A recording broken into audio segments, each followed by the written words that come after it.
Ang mabuting balita ng Panginoon ayon kay San Mateo, chapter 24, verse 42 to 51. Noong panahong iyon, sinabi ni Jesus sa kanyang mga alagad, "Kaya magbantay kayo, sapagkat hindi ninyo alam kung anong araw paririto ang inyong Panginoon. Tandaan ninyo ito. Kung alam lamang ng puno ng sambahayan kung anong oras ng gabi darating ang magnanakaw, siya'y magbabantay at hindi niya pababayaang pasukin ang kanyang bahay. Kaya maging handa kayong lagi, sapagkat darating ang Anak ng Tao sa oras na di ninyo inaasahan." Ang tapat at matalinong alipin ang siyang pinapamahala ng kanyang Panginoon sa ibang mga alipin, upang bigyan sila ng kanilang pagkain sa karampatang panahon.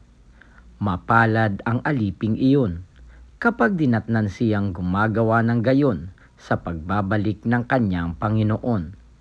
Sinasabi ko sa inyo, pamamahalain siya ng kanyang Panginoon sa lahat ng kanyang ari-arian.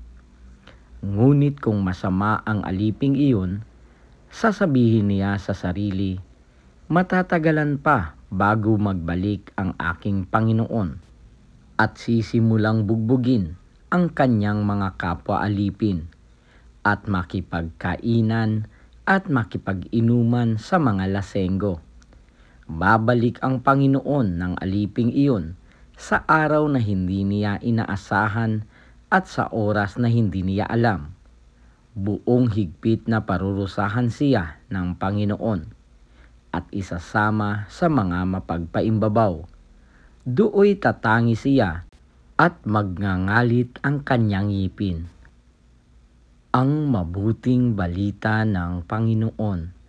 Pinupuri ka namin, Panginoong Hesukristo.